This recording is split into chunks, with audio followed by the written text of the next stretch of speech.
Suamiku membawa selingkuhannya untuk tinggal di rumah kami, bahkan tega mengusirku dengan anakku. Halo Bunda, apa kabar Bunda semuanya? Sebelum masuk ke ceritanya, jangan lupa subscribe terlebih dahulu ya. Sudah beberapa minggu ini Dinda merasakan sesuatu yang ganjil. Raka, suami yang dulu selalu pulang tepat waktu, kini sering pulang larut malam dengan berbagai alasan yang makin lama makin tidak masuk akal. Awalnya ia mengaku lembur, lalu rapat dadakan, belakangan hanya menjawab dengan gumaman tak jelas. Tatapannya dingin, senyumnya kaku, dan pelukannya tak lagi hangat. Hati Dinda yang dulu penuh percaya mulai diliputi keraguan. Bukan karena ia ingin berburuk sangka, tapi karena naluri seorang istri yang tak bisa dibohongi. Ia mencoba menepis prasangka buruk itu berkali-kali, menasihati dirinya agar jangan terlalu berlebihan. Namun, hati kecilnya terus gelisah. Malam itu, hujan rintik mengguyur atap rumah mereka. Dinda yang sudah memandikan dan menidurkan Alia duduk di ruang tamu, memandangi jam dinding yang terus berdetak seolah mengejek kesepiannya. Sudah hampir pukul 11 malam, dan Raka belum juga pulang. Ia menyalakan televisi, tapi pikirannya melayang ke banyak hal. Apakah Raka lelah? Apakah dia sakit? Atau ada wanita lain? Pikirannya mulai gelap. Tapi sebelum sempat ia menenangkan diri, suara pintu depan terbuka. Raka masuk, dengan wajah lelah dan aroma asing yang menusuk hidung Dinda.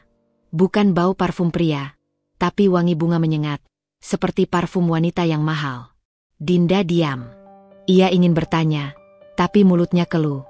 Raka hanya melirik sekilas, lalu berjalan menuju kamar tanpa sepatah kata pun. Dinda mematung. Kepalanya berdenyut.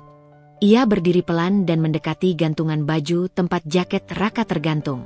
Dengan tangan gemetar, ia memeriksa saku jaket itu. Tangan mungilnya menemukan selembar struk restoran mewah dan tisu beraroma parfum. Wangi itu sama persis dengan bau yang melekat di baju Raka. Ia mendekap benda itu di dadanya. Matanya memanas, dan hatinya terasa retak. Ia tidak butuh pengakuan malam itu. Bukti itu cukup membuat dadanya sesak. Malam itu Dinda duduk di pojok ranjang, menatap punggung Raka yang tidur membelakanginya. Dalam diam ia menangis, menahan isak agar tidak membangunkan Alia yang tidur di kamar sebelah. Air matanya menetes deras, bukan hanya karena dikhianati, tapi karena ia tidak tahu harus berbuat apa. Ia ingin marah, tapi masih mencintai. Ia ingin pergi, tapi tak ingin Alia tumbuh tanpa ayah. Dalam hening malam itu, Dinda sadar, cinta saja tidak cukup ketika kepercayaan mulai terkikis. Pagi itu langit mendung, seakan ikut merasakan suasana hati Dinda yang murung. Ia sibuk menyiapkan sarapan di dapur, sesekali menahan air mata yang nyaris jatuh tanpa alasan jelas. Semalaman ia tidak bisa tidur dengan tenang. Pertanyaan demi pertanyaan berputar dalam benaknya.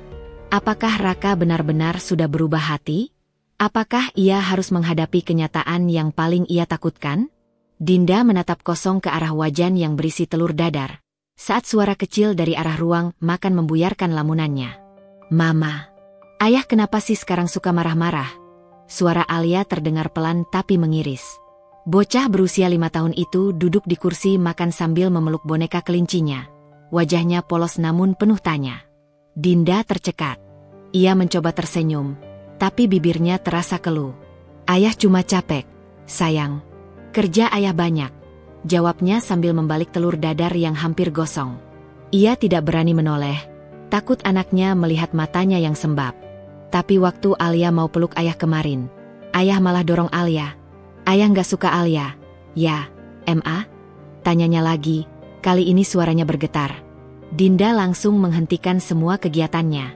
Ia berbalik dan mendekati putrinya, memeluk tubuh mungil itu erat-erat. Bukan, sayang. Ayah sayang sama Alia.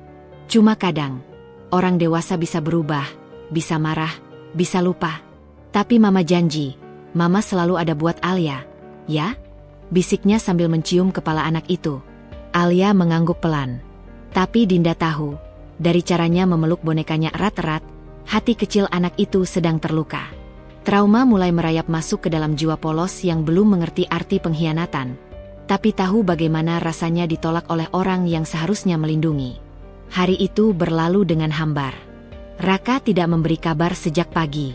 Dinda mencoba menyibukkan diri dengan membersihkan rumah, mencuci baju, dan menemani Alia menggambar. Namun, saat malam tiba dan Raka belum juga pulang, kegelisahan kembali menyeruak. Kali ini lebih kuat. Jam menunjukkan pukul 9 malam ketika akhirnya pintu terbuka, disertai bau alkohol menyengat. Raka masuk dengan langkah gontai dan pandangan kosong. Dinda berdiri di ambang pintu ruang tengah, menatapnya dengan hati berdebar. "Mas, kamu minum?" tanyanya pelan, nyaris tak terdengar. Raka menoleh, matanya merah dan penuh amarah. "Urus saja urusanmu sendiri, Din. Jangan ikut campur," bentaknya tiba-tiba. Suaranya cukup keras untuk membuat Alia yang sedang tidur terbangun dan menangis. Dinda buru-buru masuk ke kamar dan menenangkan anaknya, memeluk erat sambil berusaha tidak ikut menangis. Tapi tubuhnya bergetar. Kali ini, bukan karena takut, tapi karena marah dan kecewa yang makin sulit ia redam. Di tengah malam yang sepi, saat Alia sudah kembali tertidur, Dinda duduk di tepi ranjang, memandangi langit-langit. Air mata jatuh satu persatu, membasahi bantal kecil di pelukannya. Ia tahu, sesuatu dalam rumah ini telah retak. Dan retakan itu kini sudah mulai membesar, menelan kebahagiaan mereka perlahan-lahan. Sudah beberapa hari Dinda mencoba bersikap seolah semuanya baik-baik saja. Ia tetap memasak, tetap membersihkan rumah, dan tetap tersenyum di depan Alia. Tapi dalam hatinya, badai tak kunjung reda. Setiap kali Raka pulang tanpa menatap matanya, setiap kali ia mencium wangi asing di bajunya, luka di hatinya semakin dalam. Ia tahu ada yang berubah. Dan malam itu, kecurigaannya mencapai puncaknya. Raka sedang mandi. Suara air dari kamar mandi terdengar deras ketika Dinda lewat di depan meja kerja Raka di ruang tengah. Di sana, ponsel Raka tergeletak begitu saja, tak terkunci, seolah menantang. Hatinya berdebat sejenak. Ia bukan tipe wanita yang suka mengintip rahasia suaminya. Tapi kali ini, dorongan untuk tahu lebih kuat dari rasa takut. Ia ambil ponsel itu, dan membuka layar. Dalam sekejap, tubuhnya lemas. Nama, Maya, muncul berulang kali dalam daftar pesan.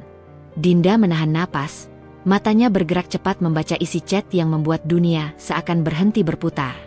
"Kapan kita nginep bareng lagi, sayang?" tulis Maya. Lalu balasan dari Raka. "Tenang, sebentar lagi aku bebas dari Dinda. Sabar ya, cantik." Tubuh Dinda gemetar. Tangannya hampir tak mampu menggenggam ponsel itu. Ia membuka galeri, dan menemukan foto-foto Maya, berpakaian minim, tersenyum genit. Salah satunya bahkan diambil di mobil Raka. Langkah kaki dari arah kamar mandi membuyarkan keterpakuannya. Dengan cepat, Dinda mengunci layar dan meletakkan ponsel di tempat semula. Ia mundur, wajahnya pucat dan jantungnya berdebar seperti genderang perang. Saat Raka keluar dari kamar mandi dengan handuk melilit pinggang, ia menatap Dinda sekilas. Sejenak, mereka saling diam. Tapi Dinda tidak bisa lagi menahan gejolak di dadanya. "Mas, siapa Maya?" Suaranya pelan, tapi mengandung luka yang dalam. Raka mematung. Wajahnya berubah tegang seketika.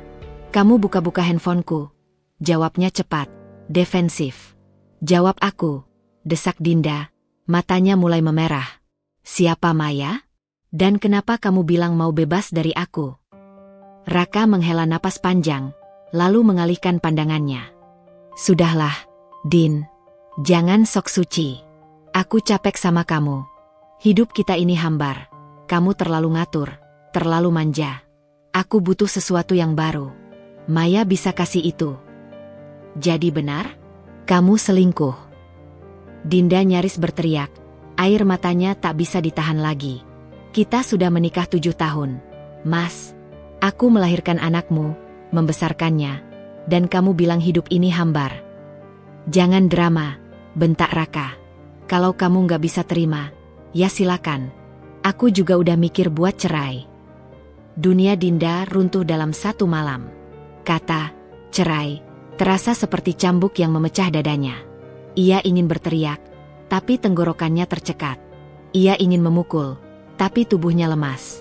Yang bisa ia lakukan hanya menangis di tempat, membiarkan semua kepedihan tumpah dalam diam. Dari balik dinding, Alia yang mendengar keributan itu menangis lirih. Dinda berlari ke kamar, memeluk anaknya erat-erat. Dan malam itu, di balik tangisan anak dan istri, Raka hanya duduk di sofa, membuka ponselnya lagi, tersenyum melihat pesan masuk dari Maya, seolah tak terjadi apa-apa. Dinda menatap langit-langit kamar, matanya kosong. Ia sadar, apa yang dulu ia sebut rumah, kini hanya tembok tanpa jiwa. Dan perlahan, cinta yang dulu ia pertahankan mati satu persatu, dibunuh oleh pengkhianatan yang tak mengenal belas kasihan. 3 hari berlalu sejak malam penuh air mata itu. Tapi rasa nyeri di dada Dinda tak kunjung reda. Setiap kali ia melihat Raka berjalan di rumah itu seolah tak terjadi apa-apa, ia merasa seperti hidup dalam mimpi buruk yang tak berkesudahan. Pria yang dulu memujanya, yang dulu bersimpuh di hadapannya dan berjanji akan selalu melindungi, kini menjadi orang asing yang dingin, kejam, dan penuh rahasia. Dinda tahu bahwa diam tak akan memperbaiki apa-apa. Ia harus mendengar langsung dari mulut Raka.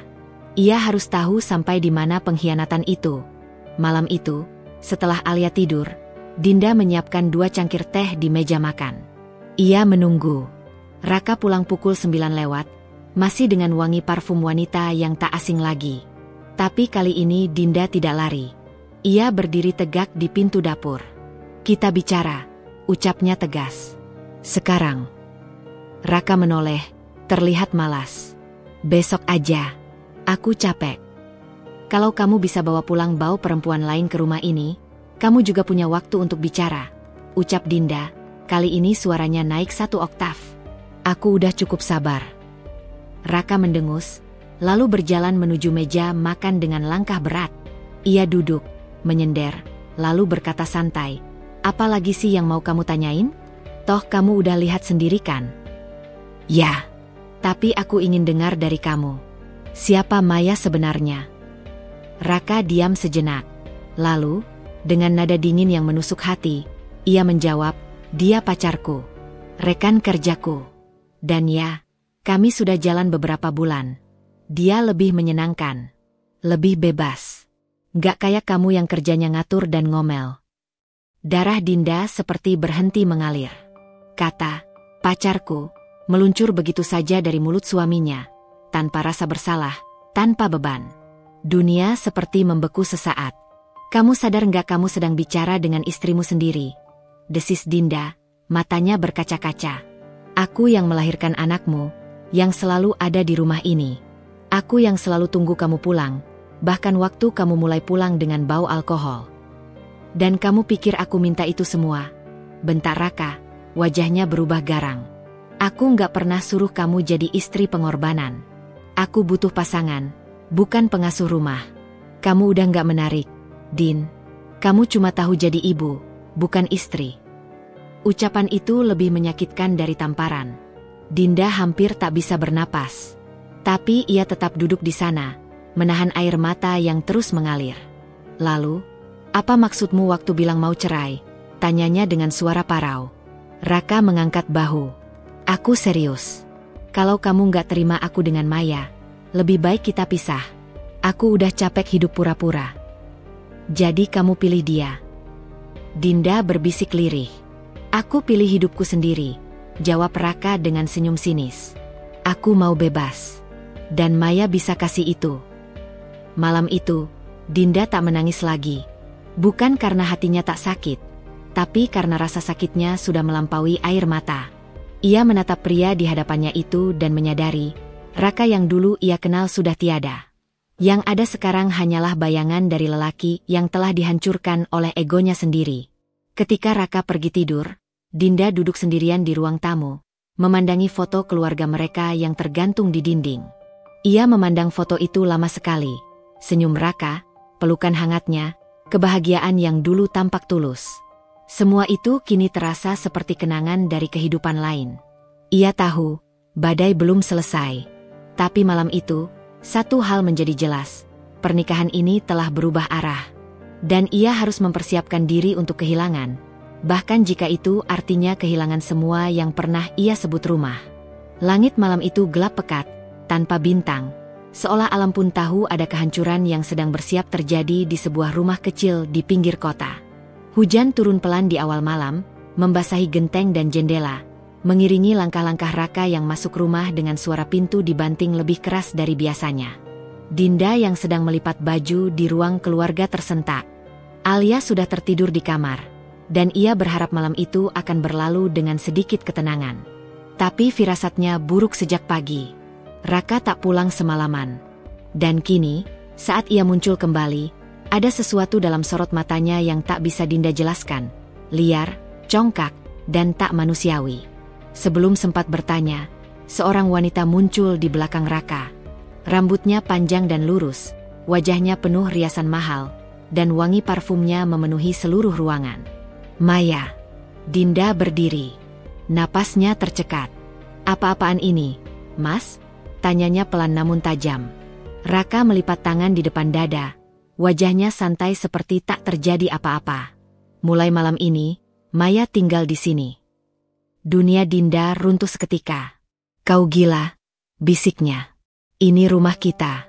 Rumah di mana anakmu tidur malam ini. Kamu pikir aku akan diam melihat kau bawa perempuan itu ke sini? Maya tertawa kecil, mengejek. Santai aja, Mbak. Aku kan cuma nemenin Raka. Lagi pula, katanya kamu udah nggak diinginkan di sini. Ucapan itu seperti cambuk. Dinda menatap Raka, mencari sedikit keraguan, sedikit penyesalan di wajah pria itu. Tapi yang ia temukan hanyalah keangkuhan dan kesombongan yang menyakitkan. Ambil barangmu. Pergi. Sekarang, kata Raka dingin. Kamu mengusir aku. Suara Dinda pecah. Raka mengangguk. Aku udah bilang, aku capek. Aku nggak butuh kamu lagi. Din, rumah ini atas nama aku. Kalau kamu nggak terima, silakan gugat. Tapi sekarang, keluar dari rumahku. Hujan mulai deras di luar sana. Petir menggelegar, seolah ikut menangis bersama Dinda. Ia berdiri terpaku, mencoba tetap tenang meski tubuhnya mulai gemetar. Setidaknya biarkan aku tunggu sampai pagi. Alia masih tidur. Dia bisa sakit kalau kehujanan malam-malam begini. Masalahmu, potong Maya sambil memainkan rambutnya. Bawa aja anakmu ke rumah ibumu atau kemana kek. Yang penting, aku nggak mau lihat kamu lagi di rumah ini. Dinda memandang ke arah tangga, ke kamar Alia. Lalu menatap kembali ke wajah Raka. Apa kamu benar-benar tega, Mas? Ini bukan sekadar pengkhianatan. Ini penghinaan. Aku udah kasih kamu cukup waktu. Kamu yang milih nggak pergi dari awal, jawab Raka tanpa beban. Dengan hati hancur dan kaki lemas, Dinda naik ke kamar. Ia membangunkan Alia pelan, menahan tangis yang sudah hampir meledak. Anak kecil itu membuka mata dengan bingung, lalu memeluk ibunya. Mama, ada apa? Kita harus pergi, sayang. Suara Dinda pecah. Sekarang. Alia hanya mengangguk. Terlalu kecil untuk memahami dunia yang sedang runtuh di sekelilingnya. Dengan membawa tas kecil berisi pakaian dan payung setengah rusak, Dinda memeluk Alia erat-erat dan melangkah keluar rumah. Hujan deras langsung mengguyur tubuh mereka, menembus baju dan membasahi rambut. Tapi Dinda terus berjalan. Kaki telanjangnya menyentuh tanah basah. Malam itu, ia tak lagi punya rumah. Ia tak tahu akan kemana. Hanya tahu ia harus menjauh dari rumah yang kini jadi neraka. Dari balik jendela, Raka hanya berdiri sambil meminum bir, sementara Maya menyandarkan kepala di pundaknya.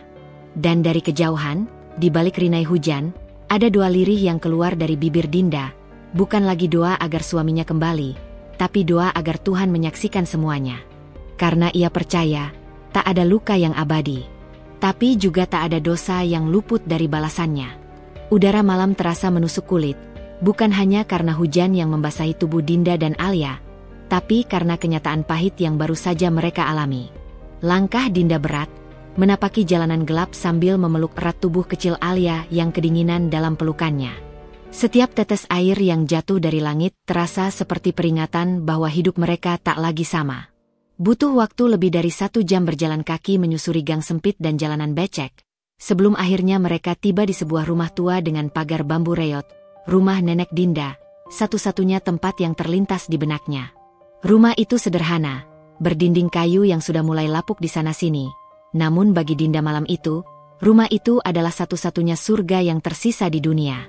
Tok, tok, tok. Dinda mengetuk pintu pelan, mencoba menahan tangis yang sudah kembali mengalir. Beberapa saat kemudian, lampu minyak menyala di dalam, dan pintu dibuka oleh seorang wanita tua berkerudung lusuh, dengan mata yang langsung membelalak melihat cucunya berdiri basah kuyup di depan rumahnya, menggendong Alia yang menggigil. "Ya Allah, Dinda, kenapa ini, Nak?" tanya Nenek Sumi dengan suara parau namun penuh kehangatan. Dinda hanya menggeleng, lalu tersungkur dalam pelukan neneknya sambil terisak. "Mas, usir kami. Nek, dia bawa perempuan ke rumah. Aku nggak punya tempat lain." Nenek Sumi memeluk mereka erat. Tanpa banyak tanya lagi, ia menggiring mereka masuk ke dalam, menyelimuti Alia yang menggigil dan mengganti pakaian Dinda dengan daster lama miliknya. Hangatnya rumah itu bukan berasal dari tembok atau perabot, tapi dari cinta yang tersisa, dari kasih seorang nenek yang tak pernah menghakimi. Malam itu, Dinda tidur beralaskan tikar, bersebelahan dengan Alia di kamar kecil berdinding tripleks. Meski tubuhnya mulai menghangat, hatinya masih membeku oleh luka. Ia memandangi langit-langit yang bocor di satu sudut, memikirkan bagaimana hidupnya bisa berubah drastis dalam waktu semalam. Dari seorang istri yang setia, kini ia hanyalah seorang perempuan yang diusir, terluka, dan ditinggalkan tanpa belas kasihan. Namun, di antara rasa hancur itu, ada seberkas cahaya kecil di hatinya. Saat ia menatap wajah Alia yang tertidur pulas dengan napas teratur, ia tahu ia tak bisa menyerah. Bukan demi dirinya sendiri, tapi demi anak kecil itu, buah hatinya, sumber kekuatannya, alasan untuk tetap berdiri. Keesokan paginya, matahari yang menyusup lewat jendela kecil memberi sinyal bahwa hari baru telah datang. Dinda bangun lebih awal, membantu neneknya menyapu halaman, menimba air dari sumur, dan menyiapkan sarapan sederhana dari beras yang tinggal setengah kaleng. Ia mulai terbiasa dengan keadaan rumah yang jauh dari kemewahan, tapi penuh ketulusan. "Nek, aku mau cari kerja," ucap Dinda sambil menyuap Alia yang duduk di pangkuannya. Nenek Sumi menatapnya lembut. "Kamu yakin, Nak? Baru semalam kamu datang." Dinda mengangguk. "Kali ini lebih mantap. Aku nggak mau jadi beban, Nek. Aku harus mandiri. Aku mau buktikan ke Mas Raka bahwa aku bisa hidup tanpa dia." Dalam hati, Dinda tahu jalan di depannya tak akan mudah. Tapi ia juga tahu, perempuan yang bertahan meski disakiti bukanlah perempuan lemah. Ia hanya sedang menunggu waktu untuk bangkit. Dan di rumah sederhana itulah, perjalanan baru Dinda akan dimulai. Dengan luka, tapi juga dengan harapan. Hari-hari pertama di rumah Nenek Sumi terasa asing bagi Dinda. Tidak ada mesin cuci, tidak ada AC, dan tentu saja, tidak ada suami yang menemaninya di meja makan. Namun, di balik semua kekurangan itu, ia menemukan sesuatu yang mulai lama hilang dari hidupnya, ketenangan. Di rumah kecil itu, ia tak lagi perlu menunggu pintu diketuk tengah malam atau mencium wangi parfum wanita lain di leher suaminya. Namun Dinda tahu, ketenangan tak akan memberi makan dirinya dan Alia. Tabungan yang ia miliki nyaris tak tersisa. Maka pada pagi yang cerah itu, setelah mengantar Alia bermain di halaman kecil bersama nenek, ia memberanikan diri keluar, mencari kerja, meski dengan langkah yang berat dan hati penuh keraguan. Ia mulai dari pasar kecil di ujung kampung. Menyusuri kios demi kios, bertanya dengan sopan, menawarkan diri menjadi asisten, tukang bersih-bersih, bahkan penjaga warung. Berkali-kali ia ditolak. Ada yang bilang tidak butuh pegawai, ada pula yang menatap sinis karena melihatnya berpakaian sederhana dan membawa anak. Namun Dinda tak menyerah. Siang itu, saat matahari mulai terik dan tubuhnya mulai lelah, ia duduk di emperan sebuah kedai kopi mungil yang sepi. Kedai itu berbeda dari kios lain. Dindingnya dicat coklat tua, ada rak buku kecil di sudut, dan dari dalam tercium aroma kopi yang hangat dan menenangkan. Ia hanya ingin berteduh sejenak, tapi nasib baik menghampirinya dalam wujud seorang pria muda berkemeja flanel yang keluar dari dalam kedai. "Permisi, Mbak, istirahat, ya?" sapa pria itu dengan ramah. Dinda tersenyum sopan. "Iya, Mas, maaf duduk di sini, saya cuma numpang berteduh sebentar." "Gak apa-apa, ini tempat umum kok. jawab pria itu sambil menyodorkan segelas air putih. Saya Aldi, pemilik kedai ini. Dinda agak terkejut. Pria itu terlihat muda, mungkin belum sampai 30, tapi sikapnya sopan dan tenang. Ia menerima air itu dengan tangan gemetar karena lelah. Terima kasih, Mas. Saya Dinda. Beberapa menit mereka berbincang. Aldi, yang melihat wajah lelah dan mata Dinda yang sembab, bertanya tanpa basa-basi. Kalau boleh tahu, Mbak Dinda lagi cari kerja, ya? Pertanyaan itu membuat Dinda terdiam sesaat, lalu mengangguk pelan. Apapun saya mau, Mas. Asal halal. Saya cuma butuh penghasilan buat hidup dan biayai anak saya. Aldi memandangnya sejenak, lalu mengangguk. Kalau gitu, gimana kalau bantu-bantu di sini dulu? Bersih-bersih, nyiapin bahan, jagain warung kalau saya ada urusan di luar. Gajinya mungkin gak besar, tapi bisa buat makan harian. Air mata Dinda hampir tumpah, tapi ia menahan. Ia hanya menunduk dan mengucap lirih. Terima kasih, Mas. Saya nggak akan sia-siain kesempatan ini. Dan dari situlah semuanya dimulai. Hari-hari berikutnya, Dinda mulai bekerja di kedai kopi kecil itu. Ia belajar cara menyeduh kopi, membersihkan meja, bahkan mencatat pesanan. Tangan-tangannya yang dulu halus kini mulai kasar, tapi ia tak peduli. Setiap uang yang ia bawa pulang dari keringat sendiri, terasa jauh lebih berharga dari apapun yang pernah diberi Raka. Aldi, meski jarang banyak bicara soal pribadi, perlahan menjadi sosok yang menguatkan. Ia tak pernah menghakimi masa lalu Dinda. Ia hanya hadir, dengan segelas kopi hangat, senyum ringan, dan kata-kata sederhana yang mampu membuat Dinda kembali merasa berharga. Di sela-sela kesibukan, Dinda mulai menulis ulang mimpinya. Ia mulai menjahit lagi, bermodal mesin tua milik nenek. Ia menjahit baju anak-anak dari kain perca. Hasilnya dijajakan di teras rumah, dan kadang dibawa Aldi ke kedainya untuk dipajang. Ia bukan lagi perempuan yang menangis di jalan saat diusir. Ia adalah Dinda yang bangkit. Dinda yang sedang merangkai kembali hidupnya, satu helai benang demi satu. Dan meskipun hatinya belum pulih, ia tahu, ini bukan akhir. Ini adalah awal dari sesuatu yang jauh lebih baik. Alia memang baru 5 tahun, tapi luka yang ditinggalkan oleh ayahnya menancap dalam, membekas di benaknya seperti goresan di kaca yang tak bisa dihapus. Sejak malam saat hujan deras mengguyur tubuh kecilnya, saat tangan mungilnya menggenggam erat lengan ibunya yang gemetar ketakutan, dunia Alia berubah. Ia tak lagi sama. Setiap malam, Alia sering terbangun dengan napas memburu dan mata basah. Mimpi buruk datang silih berganti, mimpi tentang ayahnya yang membentak, mimpi tentang pintu rumah yang dikunci dari dalam, tentang suara perempuan asing yang tertawa saat ia dan ibunya berdiri kedinginan di luar rumah. Dinda selalu mencoba menenangkannya, memeluknya erat-erat, menyanyikan lagu Nina Bobo pelan seperti dulu. Tapi rasa aman itu seolah menghilang. Alia selalu bertanya dengan suara serak dan mata penuh harap, "Kenapa ayah gak cari kita, Ma?" Ayah marah sama Alia, ya. Pertanyaan itu seperti pisau bagi Dinda. Ia ingin berkata bahwa ayahnya hanya sedang tersesat, bahwa ini bukan salah Alia, bahwa semuanya akan baik-baik saja. Tapi kenyataan terlalu pahit untuk dibungkus dengan kebohongan. Maka Dinda hanya memeluk Alia, mengusap kepalanya, dan berbisik, "Alia anak yang baik. Bukan salah kamu, sayang. Ayah cuma belum sadar kalau dia sudah menyakiti orang yang mencintainya." Namun seiring hari berlalu, Dinda menyadari bahwa luka Alia tak bisa disembuhkan hanya dengan pelukan atau kata-kata manis. Anak itu mulai berubah, menjadi lebih pendiam, lebih waspada terhadap suara-suara keras, bahkan tak mau bermain dengan anak-anak lain. Suatu hari, ketika Dinda menjemputnya dari rumah tetangga, ia mendengar Alia bicara pada anak kecil lain yang bermain boneka. "Aku nggak mau punya ayah lagi. Ayah bisa buang kita kapan saja," katanya datar. Dinda menahan air mata. Ia sadar, luka itu sedang tumbuh menjadi semacam ketakutan, dan mungkin perlahan berubah menjadi dendam kecil yang belum bisa dimengerti oleh anak seusia Alia. Aldi yang sering memperhatikan Alia diam-diam, suatu hari memberanikan diri mengajak gadis kecil itu bicara.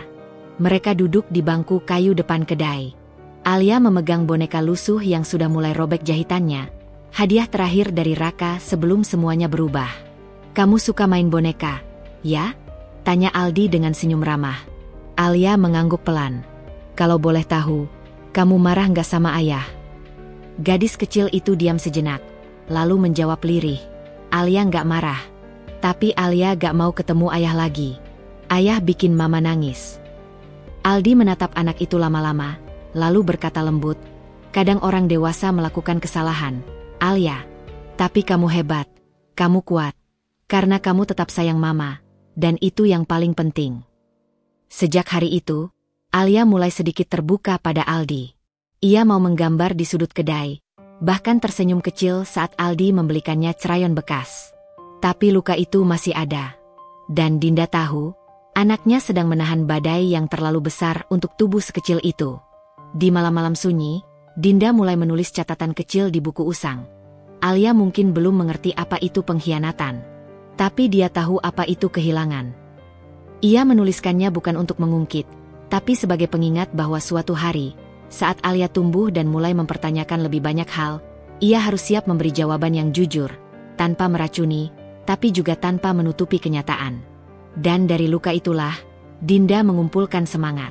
Ia tahu, hidupnya bukan lagi hanya tentang bangkit untuk dirinya sendiri, tapi untuk menanamkan dalam hati Alia bahwa meskipun mereka pernah dihancurkan oleh orang yang seharusnya melindungi, mereka bisa membangun kembali, dengan cinta, keteguhan, dan harga diri. Karena dendam seorang anak bisa tumbuh menjadi kebencian, atau bisa ia arahkan menjadi kekuatan, jika diberi teladan yang benar. Dan Dinda, kini hidup untuk menjadi teladan itu. Raka duduk termenung di ruang tamu apartemen sewaan yang dulu terasa mewah, kini terasa sempit dan pengap. Maya, wanita yang dulu ia puja dan bela mati-matian, kini lebih sering berada di luar rumah daripada bersamanya.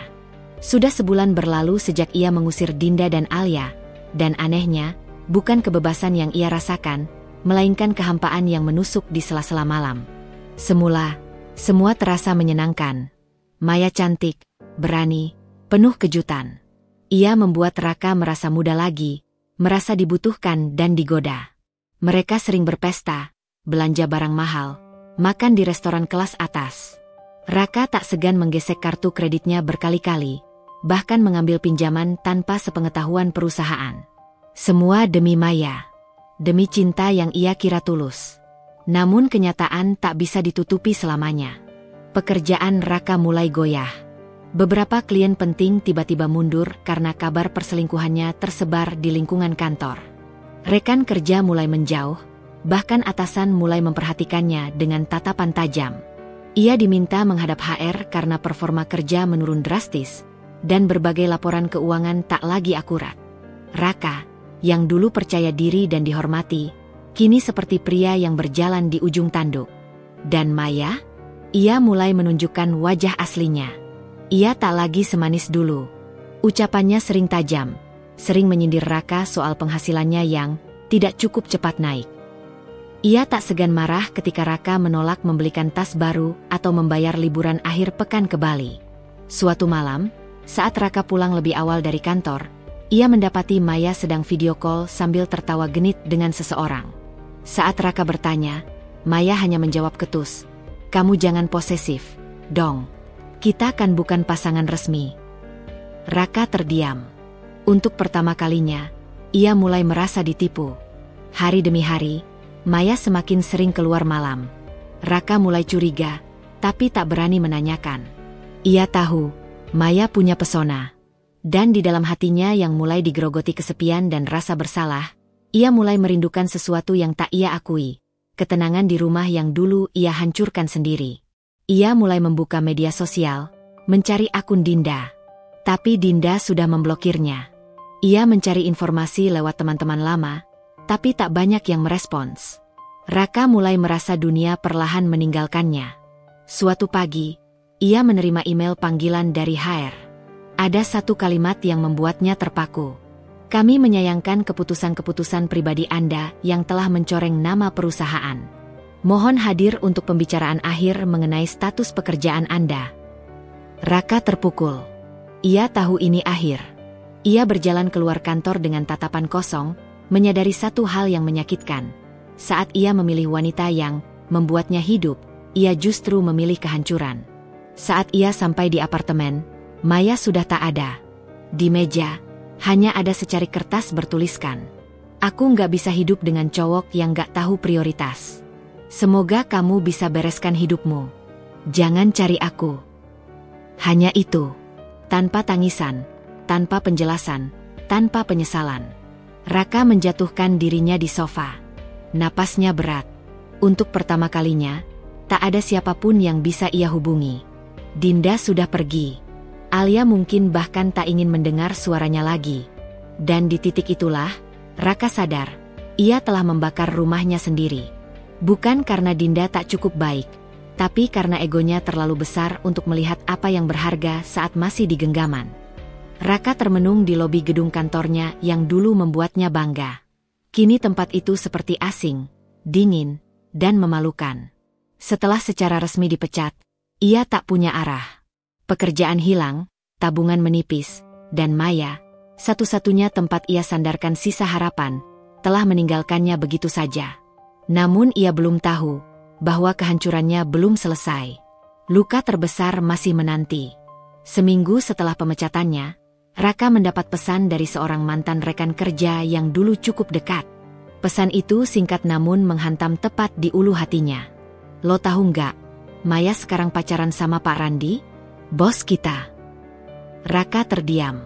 Matanya memelototi layar ponsel, mencoba mencerna kalimat itu. Randi? Direktur utama tempat ia bekerja selama 5 tahun? Pria yang dulu sering memuji kinerja Raka dan bahkan ikut serta dalam memproses kenaikan pangkatnya? Seketika, serpihan ingatan muncul. Ia teringat beberapa kali Maya menyebut nama Pak Randi dengan nada lembut. "Pak Randi itu visioner banget ya, Kak. Elegan, karismatik." Dulu Raka tak menggubris. Ia merasa Maya hanya sedang mengagumi atasan, sesuatu yang wajar. Tapi sekarang semuanya terasa seperti teka-teki yang menyatu terlalu telat. Tanpa pikir panjang, Raka membuka akun media sosial palsu yang ia buat untuk memantau Maya sejak ditinggal. Dan di sana, ia melihatnya. Foto Maya dan Pak Randi sedang makan malam mewah di restoran hotel berbintang, dengan caption yang menusuk. "Finally, Someone who knows how to treat a real woman." Dada Raka terasa sesak.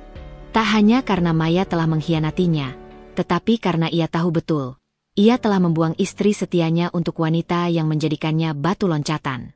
Amarah memenuhi pikirannya. Ia mencoba menghubungi Maya, menelepon berulang-ulang, tapi tidak pernah diangkat.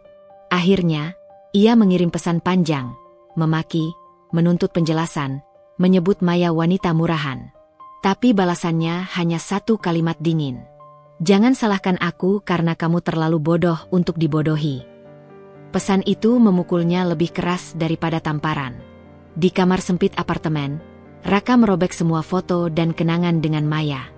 Ia menjerit, melempar ponsel ke dinding, dan untuk pertama kalinya ia menangis.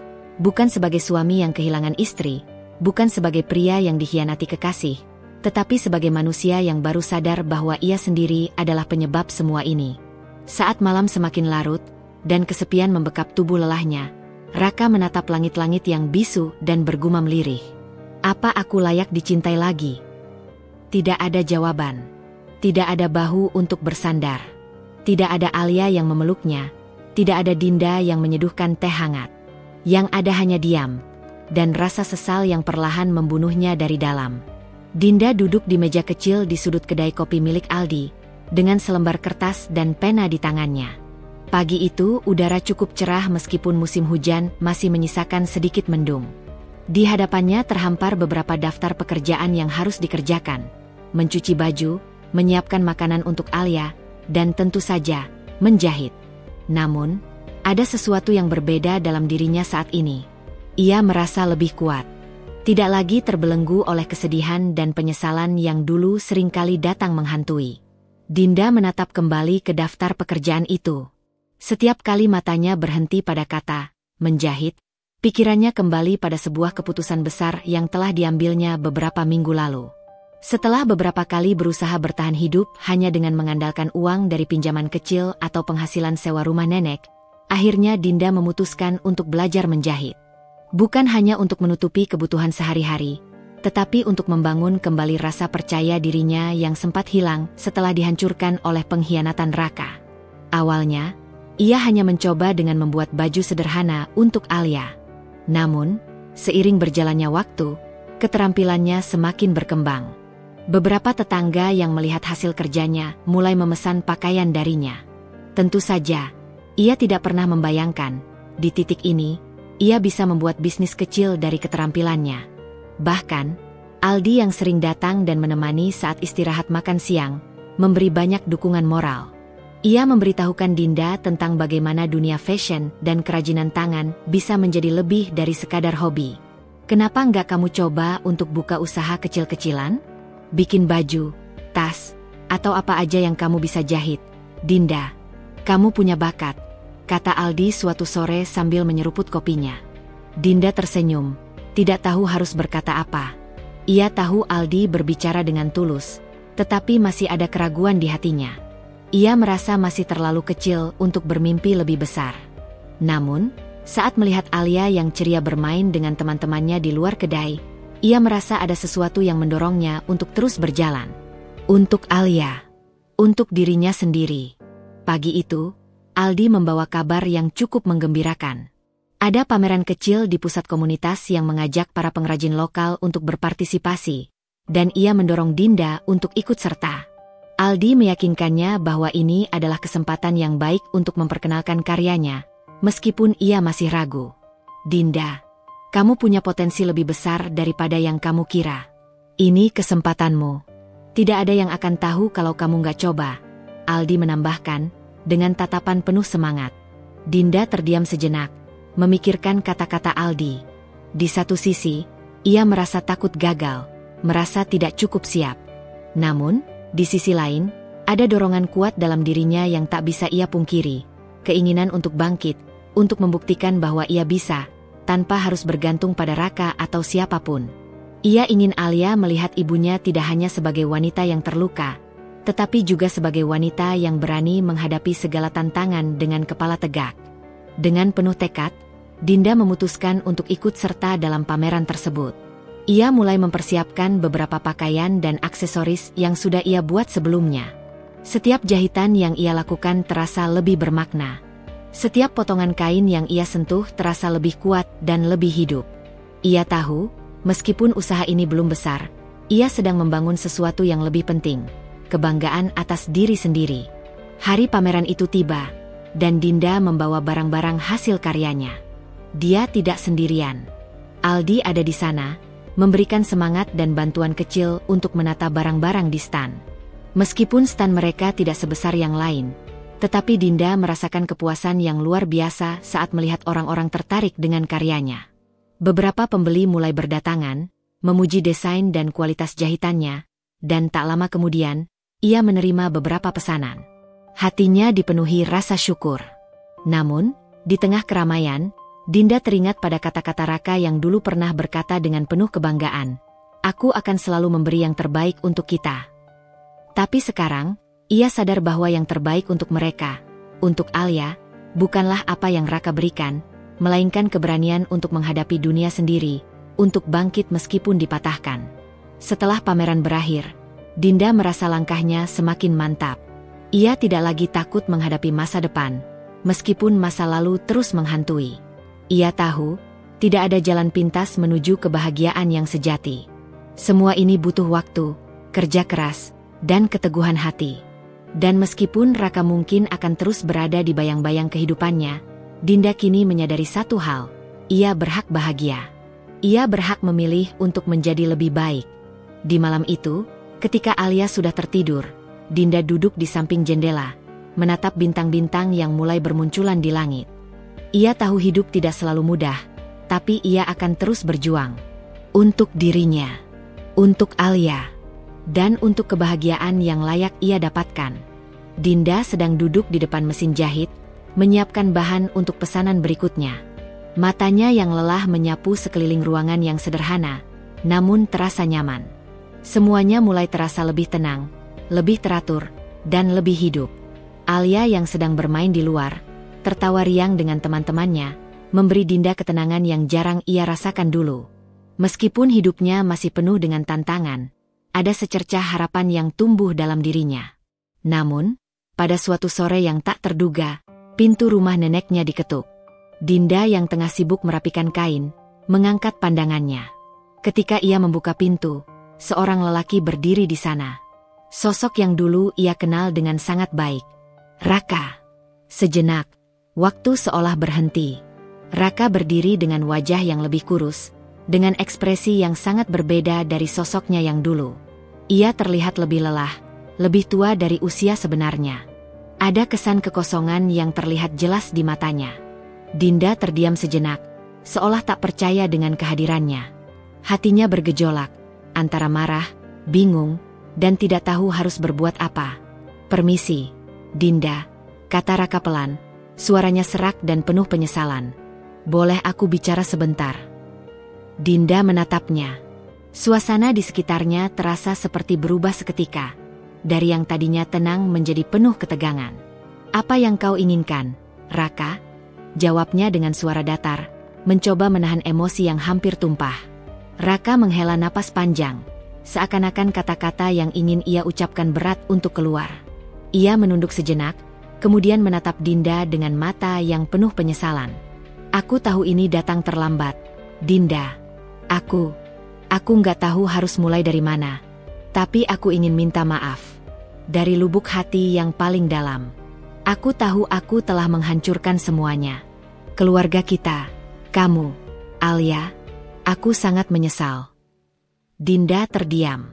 Kata-kata itu datang begitu saja, namun terdengar begitu kosong. Terlalu banyak waktu yang hilang. Terlalu banyak luka yang ia rasa. Ia menatap Raka, merasakan setiap kata yang keluar darinya hanyalah bayangan dari masa lalu yang tidak bisa ia ubah. "Apa yang kamu harapkan, Raka? Apa kamu pikir aku bisa melupakan semuanya? Apa kamu pikir kata maaf akan cukup untuk menghapus semua rasa sakit itu?" Suara Dinda bergetar, meskipun ia berusaha keras menahan air matanya. Raka tampak semakin ragu. Ia menunduk lagi, mencoba mencari kata-kata yang tepat. "Aku nggak akan menyalahkan kamu jika kamu nggak bisa memaafkan aku. Tapi aku ingin kamu tahu, aku benar-benar menyesal. Sejak aku kehilangan kamu dan Alia, hidupku berantakan. Maya, dia bukan apa-apa. Aku tahu itu sekarang. Aku hanya ingin kesempatan untuk memperbaiki semuanya." Dinda bisa merasakan sakit dalam suara Raka. Ia bisa melihat betapa ia benar-benar menyesal. Tetapi perasaan itu tidak bisa menghapus kenyataan bahwa ia telah dikhianati, bahwa ia telah diusir dari rumahnya sendiri di tengah malam. Rasa sakit itu masih terlalu kuat. Raka telah memilih untuk menghancurkan mereka, dan kini, saat segalanya telah berantakan, dia datang dengan permintaan maaf yang terlambat. "Raka," Dinda mulai dengan suara yang lebih lembut, meskipun hatinya masih terasa teriris. "Aku nggak bisa memberikan kesempatan itu lagi. Kamu sudah memilih jalanmu sendiri. Kamu sudah menghancurkan segalanya. Dan aku tidak bisa kembali ke masa lalu itu. Aku sudah bangkit, meskipun sulit. Aku dan Alia sudah belajar untuk hidup tanpa kamu." Raka terdiam. Wajahnya tampak semakin tenggelam dalam kesedihan. Namun, Dinda bisa melihat ada secercah harapan dalam matanya. Mungkin dia berharap Dinda akan mengatakan sesuatu yang bisa membawa mereka kembali, sesuatu yang bisa memperbaiki keadaan. Tapi Dinda tahu satu hal, ia tidak bisa kembali ke masa lalu itu. Tidak untuk Raka, tidak untuk keluarga mereka yang hancur. "Tapi, Alia masih membutuhkanmu," kata Dinda, suaranya mulai melemah. "Dia masih mengingatmu sebagai ayahnya, meskipun kamu sudah lama menghilang dari hidupnya." Raka mengangguk, seakan mengerti. "Aku tahu. Aku akan melakukan apa saja untuk mendapatkan kembali kepercayaan Alia. Aku akan berusaha sebaik mungkin. Tapi aku nggak akan memaksa kamu untuk memaafkanku, Dinda. Aku hanya ingin kesempatan untuk menjadi bagian dari hidupnya. Aku tahu aku nggak berhak, tapi tolong beri aku kesempatan itu." Dinda menatapnya lama. Ada sedikit keraguan dalam dirinya, Namun ia tahu ini bukan tentang dirinya lagi. Ini tentang Alia. Anak mereka yang masih berhak memiliki hubungan dengan ayahnya, meskipun dengan batasan yang jelas. Ia menarik napas dalam-dalam sebelum berkata, "Aku akan pertimbangkan itu.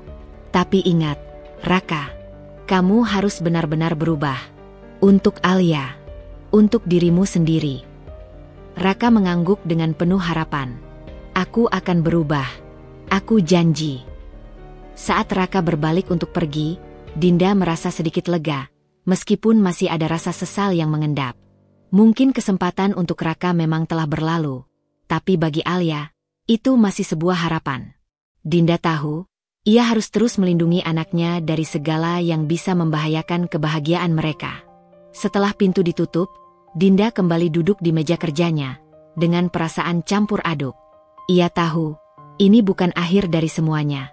Ini adalah awal dari sebuah perjalanan baru, perjalanan untuk menerima kenyataan, dan untuk terus maju, meskipun dengan langkah yang lebih hati-hati. Hari-hari berlalu, dan meskipun Raka telah mencoba menghubungi Dinda beberapa kali, ia tetap tidak bisa mengubah apa yang telah terjadi. Dinda, dengan tegas, menutup pintu masa lalu dan melangkah maju, seakan sudah tahu bahwa hidupnya tak akan pernah kembali seperti semula. Meskipun hatinya masih dipenuhi perasaan campur aduk tentang Raka, ia tahu bahwa ia tidak bisa menoleh ke belakang. Alia adalah prioritas utamanya sekarang. Sementara itu, Raka, yang telah kehilangan pekerjaannya dan ditinggalkan oleh Maya, mulai merasakan betapa rapuhnya hidupnya. Kehilangan pekerjaan, kehilangan keluarga, dan yang lebih menyakitkan, kehilangan rasa hormat dari orang-orang di sekitarnya. Tidak hanya Dinda yang telah pergi, tetapi teman-teman dekat dan rekan kerjanya pun mulai menjauh. Mereka tahu apa yang terjadi. Gosip tentang perselingkuhannya dengan Maya cepat tersebar, dan meskipun ia mencoba menyangkalnya, kenyataannya sudah terlalu jelas. Ia bahkan tak bisa lagi mengandalkan reputasi profesionalnya yang dulu ia banggakan.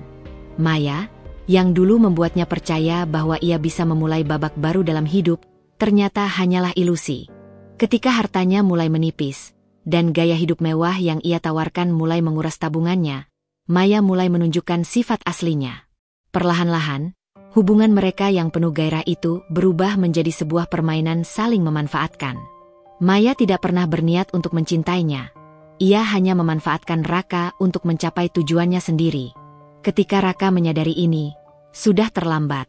Uang yang ia habiskan untuk Maya selama berbulan-bulan kini hilang tanpa jejak.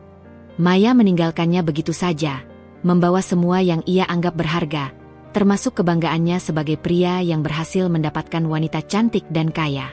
Pada suatu malam yang dingin, Raka menerima telepon dari seorang mantan kolega. Suara di ujung sana terdengar cemas dan penuh simpati. "Raka, kamu tahu kan tentang Maya dan bos kita, Pak Randi? Mereka berdua ketahuan selingkuh. Dan yang lebih parah, Pak Randi memecat kamu karena kelakuanmu yang semakin buruk. Semua orang di kantor sudah tahu tentang perselingkuhan kalian berdua. Kamu harus hati-hati. Nama kamu sudah tercemar, bro." Raka terkejut, tidak percaya dengan apa yang didengarnya. Semua yang ia anggap stabil dalam hidupnya, pekerjaan, hubungan, dan status, berantakan begitu cepat. Di tengah kesendirian yang mencekam, ia menyadari satu hal yang tak bisa ia hindari. Karma. Di sisi lain, Dinda yang sedang berjuang untuk menghidupi dirinya dan Alia, mulai merasakan perubahan dalam dirinya. Keberhasilan kecil dalam dunia jahitan mulai membawa dampak yang lebih besar pada kehidupannya. Ia mendapat lebih banyak pesanan, bahkan beberapa pelanggan yang sudah menjadi teman dekat, mulai memujinya. Aldi, yang sejak awal memberikan dukungan penuh, semakin dekat dengan Dinda. Mereka mulai bekerja sama, dan Dinda merasa ada sebuah koneksi yang lebih dalam antara mereka berdua. Namun, ia masih belum sepenuhnya membuka hatinya. Hari-hari yang berlalu dengan penuh pekerjaan dan kebahagiaan kecil, tiba-tiba diselingi dengan kabar dari seorang teman lama yang memberitahukan Dinda tentang keadaan Raka. Teman itu menyampaikan bahwa Raka telah jatuh begitu dalam, kehilangan pekerjaannya, ditinggalkan Maya, dan kini, hidupnya semakin berantakan. Mendengar berita itu, Dinda hanya bisa terdiam. Ia tidak merasa senang dengan penderitaan Raka, Meskipun ia tahu bahwa pria itu layak mendapat pelajaran dari apa yang telah ia lakukan. Tetapi di satu sisi, ia merasa beban berat seolah terangkat. Tidak ada lagi perasaan rindu atau harapan untuk kembali seperti dulu. Raka memang menderita, tetapi itu adalah hasil dari pilihan-pilihannya sendiri. Malam itu, ketika Dinda duduk bersama Alia, merenung tentang perjalanan hidup mereka yang penuh lika-liku, ia mulai merasakan sesuatu yang lebih kuat dari sebelumnya, ketenangan. Ia tidak lagi dipenuhi amarah atau rasa benci terhadap Raka. Sebaliknya, ia merasa bahwa apa yang terjadi adalah bagian dari perjalanan hidup yang harus diterima dengan lapang dada. Alia yang duduk di pangkuannya menatap Dinda dengan penuh rasa ingin tahu. "Ibu, kenapa ayah nggak pernah datang lagi? Apa ayah nggak sayang sama kita?" Dinda terdiam sejenak, memandang mata Alia yang polos dan penuh harap. Ia tahu, suatu saat nanti, Alia akan tahu tentang semua yang terjadi. Dan saat itu tiba, Dinda ingin agar Alia tahu bahwa meskipun hidup mereka tidak sempurna, mereka selalu bersama, dan itu sudah cukup. "Mama sayang kamu, sayang banget," jawab Dinda, membelai rambut Alia dengan lembut. Kadang orang dewasa bisa membuat kesalahan besar, tapi yang penting adalah bagaimana kita bangkit dari kesalahan itu dan terus berusaha menjadi lebih baik. Kita nggak perlu menunggu orang lain untuk membuat kita bahagia, karena kebahagiaan itu datang dari dalam hati kita sendiri. Alia tersenyum, seolah memahami sedikit dari kata-kata ibunya. Dinda merasa hatinya lebih ringan. Ia tahu bahwa karma memang ada, dan tidak selalu harus menunggu lama untuk datang. Terkadang, karma itu datang begitu saja, tanpa bisa dihindari. Dan kini, Raka tengah merasakannya. Namun, Dinda juga tahu bahwa ia harus terus melangkah maju. Untuk Alia, untuk dirinya, untuk kebahagiaan yang ia sendiri bangun, tanpa bergantung pada siapapun. Dinda tengah duduk di sudut kedai kopi kecil tempat Aldi bekerja, sambil menyeruput kopi hangat yang telah ia pesan. Hari itu hujan, dan cuaca yang dingin membuat kedai itu terasa semakin nyaman.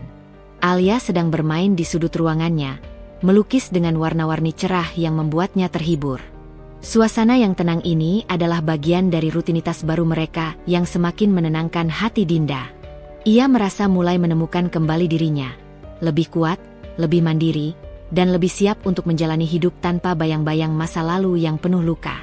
Aldi, seperti biasa, menyapa Dinda dengan senyum hangatnya.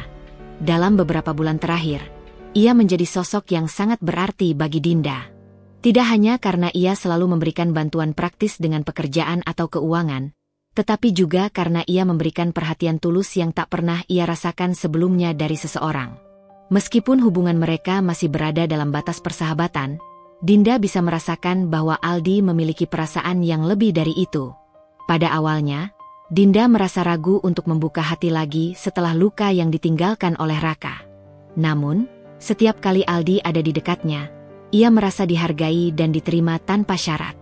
Ia menyukai cara Aldi berbicara dengan lembut, cara ia mendengarkan tanpa menghakimi, dan cara ia mendukung tanpa meminta apapun sebagai balasan. Semua itu mengingatkan Dinda pada kebaikan yang lama ia lupakan dalam hubungan dengan Raka. Hari itu, setelah menyelesaikan pekerjaan di kedai, Aldi mendekat ke meja Dinda. "Dinda, bolehkah kita bicara sebentar?" kata Aldi dengan nada yang lebih serius dari biasanya. Dinda menatap Aldi dengan penuh rasa ingin tahu. "Tentu, ada apa?" jawabnya, meskipun hatinya mulai merasakan sedikit kegelisahan. Aldi menarik napas panjang, duduk di hadapan Dinda. Wajahnya tampak sedikit cemas, namun ada keberanian dalam matanya. "Aku ingin mengatakan sesuatu, Dinda. Mungkin kamu sudah mulai tahu, tapi aku rasa aku perlu mengatakannya langsung padamu." Dinda merasa jantungnya berdetak sedikit lebih cepat. Ia menatap Aldi dengan penuh perhatian. "Apa itu?" tanyanya lembut, meskipun hatinya sedikit was-was. "Aku sudah lama merasa lebih dari sekadar teman kepadamu," Aldi mengungkapkan dengan jujur. "Aku tahu ini mungkin terdengar tidak tepat, mengingat semuanya yang sudah kamu alami, tapi aku tidak bisa menahan perasaanku lagi.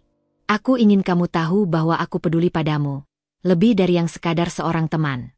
Aku ingin kamu bahagia, Dinda, dan aku ingin menjadi bagian dari kebahagiaan itu." Dinda terdiam, Kata-kata Aldi seperti gemericik air yang membuat hatinya terbangun dari rasa yang selama ini terkubur. Ia tak tahu harus berkata apa. Ada banyak perasaan yang bergejolak di dalam hatinya. Kebingungan, ketakutan, dan juga harapan. Namun, yang lebih kuat dari semuanya adalah rasa terima kasih yang mendalam kepada Aldi.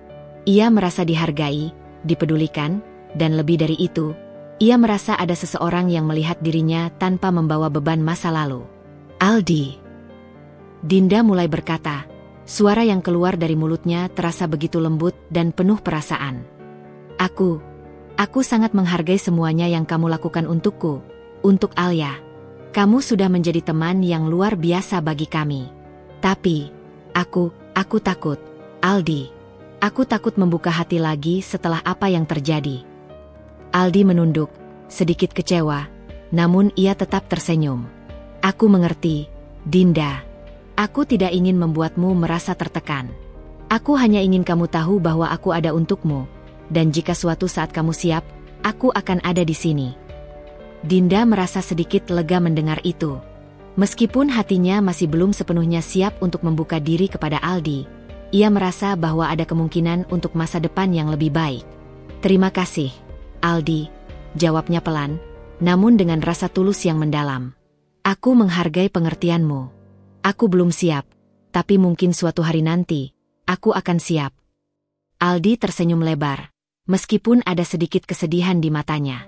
Aku akan menunggu, Dinda. Tidak ada paksaan. Aku hanya ingin kamu tahu bahwa kamu berharga, dan aku ingin menjadi bagian dari perjalanan hidupmu. Saat itu, Dinda merasa ada kehangatan yang baru dalam hidupnya, meskipun ia belum sepenuhnya bisa menerima perasaan itu. Ia tahu, membuka hati kembali bukanlah hal yang mudah, apalagi setelah segala luka yang ia alami. Namun, Aldi telah memberinya harapan baru, harapan bahwa ia tidak perlu menjalani hidup sendirian. Setelah perbincangan itu, Dinda merasa sedikit lebih ringan. Ia tahu bahwa hubungan dengan Aldi mungkin akan membutuhkan waktu untuk berkembang, tetapi satu hal yang pasti, ia tidak ingin menutup hatinya selamanya. Raka, meskipun selalu ada dalam bayang-bayang masa lalu, bukan lagi penghalang untuk kebahagiaannya. Kali ini, Dinda ingin memberikan kesempatan pada dirinya untuk merasakan kebahagiaan yang sejati, tanpa rasa takut atau ragu. Sementara itu, Aldi terus mendukung Dinda dengan segala cara. Ia menjadi pilar kekuatan bagi Dinda, bukan hanya sebagai teman, tetapi juga sebagai seseorang yang siap mendampingi ketika Dinda siap untuk membuka hatinya. Hari-hari berlalu dengan penuh harapan dan perasaan yang lebih tenang. Dinda merasa lebih percaya diri, lebih mandiri, dan lebih siap untuk menjalani hidup dengan cara yang baru. Meskipun perjalanan itu tidak mudah, ia tahu bahwa setiap langkah kecil yang ia ambil membawa mereka lebih dekat pada kebahagiaan yang selama ini ia impikan. Dan di dalam hatinya, Dinda tahu, meskipun Raka mungkin masih terjebak dalam dunia yang ia buat sendiri, ada kehidupan yang lebih baik menantinya. Sebuah kehidupan yang bebas dari masa lalu, bebas dari rasa sakit, dan penuh dengan cinta yang sejati. Alia duduk di lantai kamar tidurnya, menggambar dengan ceria. Sementara itu, Dinda tengah duduk di dekat meja kerjanya, menatap secari kertas yang berisi sketsa rencana untuk memperluas usaha jahitan kecilnya. Namun, pikirannya sedikit terganggu oleh perasaan yang mulai tumbuh di dalam hatinya.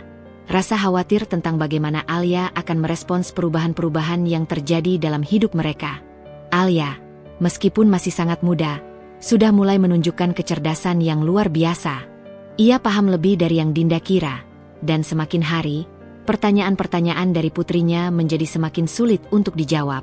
Sejak perpisahan mereka dengan Raka, Dinda berusaha keras untuk menjaga agar Alia tidak terlalu terluka. Namun tidak bisa dipungkiri bahwa luka itu ada.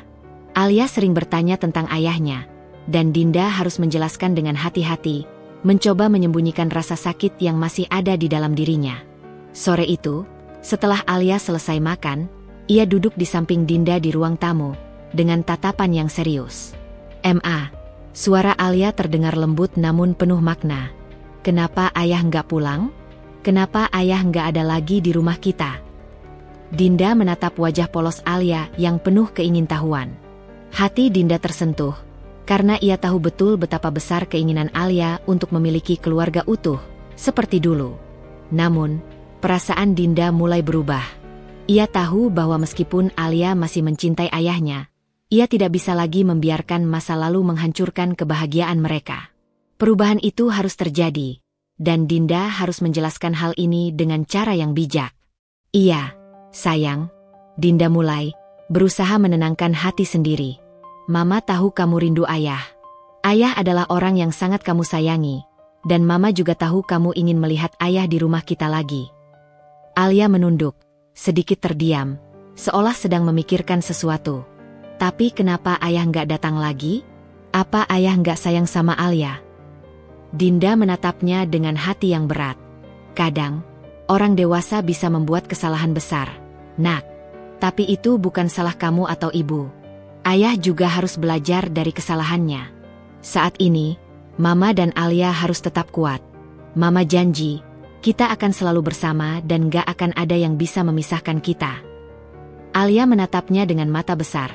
Dan meskipun Dinda berusaha terlihat tegar, ada kehangatan di mata Alia yang membuat hatinya sedikit rapuh. Alia kemudian tersenyum, meski masih ada keraguan di wajahnya. "Ma, kalau ayah datang, bolehkah Alia peluk ayah lagi?" tanya Alia dengan harapan. Dinda terdiam sejenak, berpikir sejenak tentang apa yang terbaik untuk Alia. Hatinya sangat tahu betapa pentingnya hubungan antara anak dan orang tua, bahkan jika orang tua tersebut telah membuat kesalahan besar. Namun, Dinda juga tahu bahwa keputusan yang harus ia buat tidak hanya tentang kebahagiaan Alia, tapi juga tentang kebahagiaan dan masa depan mereka.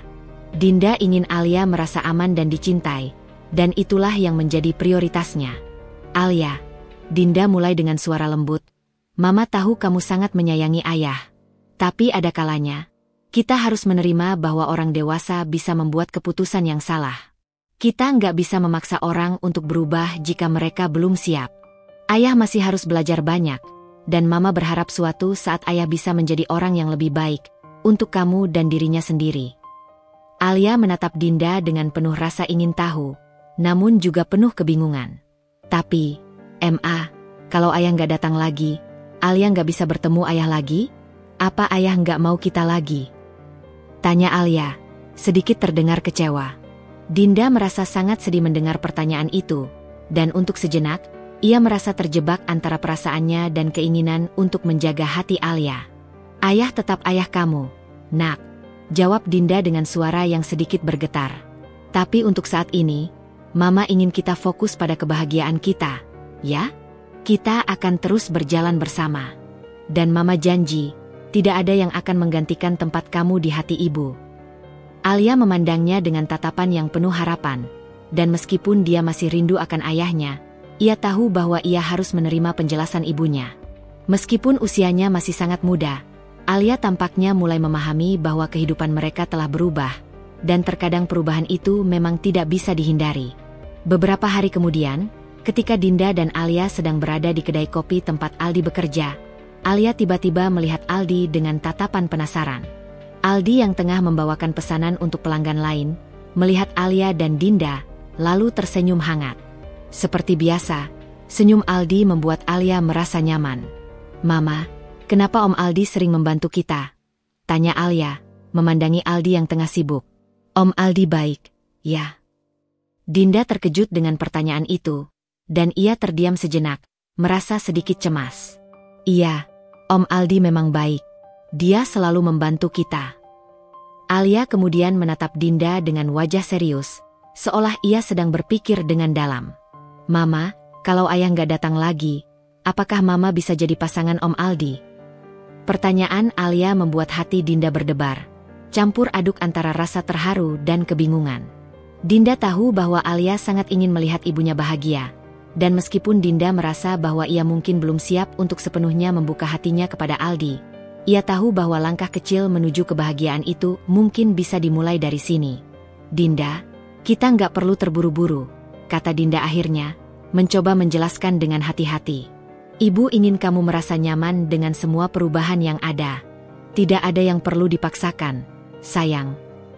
Namun, dalam hati Dinda, ia mulai merasa bahwa mungkin ini adalah waktu yang tepat untuk melangkah maju. Kehidupan mereka tidak bisa lagi tertahan oleh masa lalu. Meskipun Raka adalah bagian dari sejarah hidup mereka, Dinda tahu bahwa Alia akhirnya akan menemukan tempat di hati yang lebih besar. Tempat yang penuh dengan kasih sayang, pengertian, dan harapan baru. Waktu terus berjalan, dan hidup Dinda semakin menemukan ritmenya sendiri. Hari-harinya yang dulu dipenuhi oleh ketakutan dan rasa sakit kini perlahan berubah menjadi hari-hari penuh perjuangan dan kebangkitan. Dinda mulai merasa lebih percaya diri dengan keputusannya untuk hidup mandiri bersama Alia. Walaupun luka masa lalu masih menyisakan bekas, ia tahu bahwa hidup harus terus berjalan, dan ia tidak boleh terjebak dalam kenangan yang menyakitkan. Namun, meskipun Dinda sudah mulai menata kembali hidupnya, Raka, suaminya yang dulu, tampaknya tidak bisa lepas dari bayang-bayang penyesalannya. Beberapa minggu setelah perpisahan itu, kabar mengenai Raka mulai beredar di kalangan teman-teman dan kerabat. Kehidupannya tidak seindah yang ia bayangkan. Raka yang dahulu tampak begitu percaya diri dan sukses, kini mulai merasakan konsekuensi dari perbuatannya. Pekerjaannya yang dulu stabil dan menjanjikan kini mulai goyah. Ia kehilangan posisinya setelah ketahuan berselingkuh dengan Maya, dan meskipun ia berusaha keras untuk menutupi skandal itu, tidak ada yang bisa menghindar dari kenyataan. Suatu sore, Dinda menerima telepon dari nomor yang tidak dikenalnya. Ia ragu sejenak sebelum akhirnya mengangkat telepon itu. "Dinda?" Suara di ujung telepon terdengar rendah dan penuh penyesalan. Dinda terdiam sejenak, tak tahu apa yang harus dijawab. Ia hampir tidak mengenali suara Raka yang terdengar lemah itu. Raka yang dulu penuh dengan energi, kini tampak seperti orang yang telah kehilangan arah. "Ada apa, Raka?" Akhirnya Dinda menjawab, berusaha menahan emosinya. Raka terdiam sejenak, dan Dinda bisa mendengar suara napasnya yang berat. Aku beneran minta maaf, Dinda," kata Raka, suaranya bergetar. "Aku tahu aku sudah banyak menyakiti kamu, dan aku sangat menyesal. Aku sudah menyia-nyiakan semuanya. Aku sudah kehilangan pekerjaan, dan Maya juga meninggalkanku setelah semua yang terjadi." Dinda tertegun mendengar pengakuan itu. Ia tahu, meskipun Raka berbicara tentang penyesalannya, tidak ada yang bisa mengembalikan waktu yang telah hilang. Tidak ada kata-kata yang bisa menghapus luka yang telah ia rasakan selama ini. "Aku tidak tahu apa yang harus aku lakukan, Dinda," lanjut Raka dengan suara yang penuh penyesalan. "Aku tahu aku tidak layak meminta maaf padamu, tapi aku ingin kamu tahu, aku benar-benar menyesal. Aku ingin memperbaiki semuanya, bahkan kalau itu hanya dengan menjadi teman yang lebih baik." Dinda merasa hatinya bergejolak mendengar kata-kata Raka. Ada rasa kasihan yang muncul, tetapi juga kebingungan. Apakah ia harus membuka hati untuk memberi kesempatan lagi kepada seseorang yang sudah menghancurkan semuanya? Perasaan yang begitu lama terkubur kini muncul kembali, dan Dinda tahu bahwa ini adalah saat yang tepat untuk memutuskan, untuk dirinya sendiri dan untuk Alia. "Aku mendengar apa yang kamu katakan, Raka," jawab Dinda akhirnya, dengan suara yang tegas namun tetap penuh rasa empati. "Aku tahu kamu merasa menyesal, tapi kenyataannya adalah, semuanya sudah berubah. Aku sudah memutuskan untuk tidak kembali ke masa lalu. Aku sudah cukup terluka, dan aku tidak bisa membiarkan diri aku jatuh ke dalam kesalahan yang sama lagi." Suasana hening sejenak, hanya terdengar suara napas Raka yang tersengal.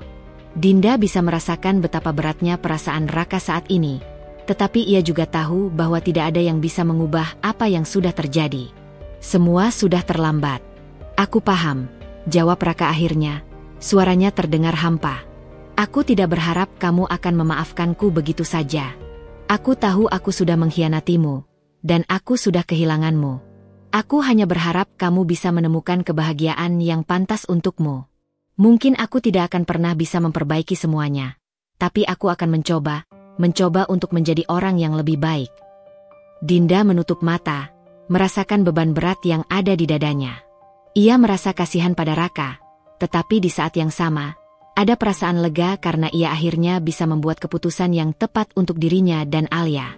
Raka mungkin sedang mencoba untuk berubah, tetapi Dinda sudah berada di titik di mana ia harus melanjutkan hidupnya, tanpa beban dari masa lalu. "Aku harap kamu bisa menemukan jalanmu sendiri, Raka," kata Dinda pelan, namun penuh ketegasan. "Aku tidak bisa kembali. Aku harus melangkah maju, untuk diriku dan untuk Alia." Setelah beberapa detik hening, Raka akhirnya berkata dengan suara yang lemah, "Terima kasih, Dinda. Maafkan aku jika aku sudah menyakitimu begitu dalam." Dinda menutup telepon itu dengan perasaan campur aduk. Ia tahu, meskipun Raka sudah mengakui kesalahannya, hidup mereka tidak bisa kembali seperti semula. Semua yang telah terjadi mengubah segalanya, dan tidak ada kata maaf yang cukup untuk mengembalikan kepercayaan yang telah hilang. Namun, di sisi lain, Dinda merasa bahwa langkahnya untuk meninggalkan Raka adalah keputusan yang tepat. Ia sudah cukup kuat untuk tidak terjebak dalam kenangan pahit, dan ia tidak lagi bergantung pada harapan akan perubahan dari seseorang yang telah mengecewakan dirinya begitu lama. Keesokan harinya, Dinda duduk bersama Alia di ruang tamu rumah neneknya. Alia yang tampak ceria, meski masih bertanya tentang ayahnya, merasa semakin tenang dengan perhatian ibunya yang selalu penuh kasih. Dinda merasakan kedamaian yang belum pernah ia rasakan sebelumnya. Ia tahu bahwa apapun yang terjadi, ia dan Alia akan selalu ada untuk satu sama lain. Meskipun Raka masih bergulat dengan penyesalannya, Dinda merasa bahwa ia sudah mengambil langkah yang benar. Baginya, karma telah berjalan sesuai jalannya.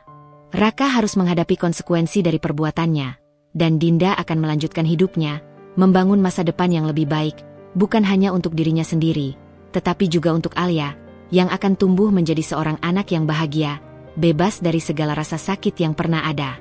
Waktu berlalu, dan kehidupan Dinda semakin stabil. Ia merasa semakin dekat dengan Alia, dan meskipun ada hari-hari yang sulit, ia tahu bahwa mereka berdua cukup kuat untuk menghadapi apapun yang datang. Dinda telah belajar banyak tentang keteguhan hati dan bagaimana membangun kembali hidup setelah hancur. Dalam proses itu, ia juga menemukan kebahagiaan baru, bukan hanya dalam pekerjaan yang ia tekuni dengan penuh semangat, tetapi juga dalam hubungan yang semakin erat dengan Aldi, pria yang sejak lama memberinya dukungan dan perhatian tulus.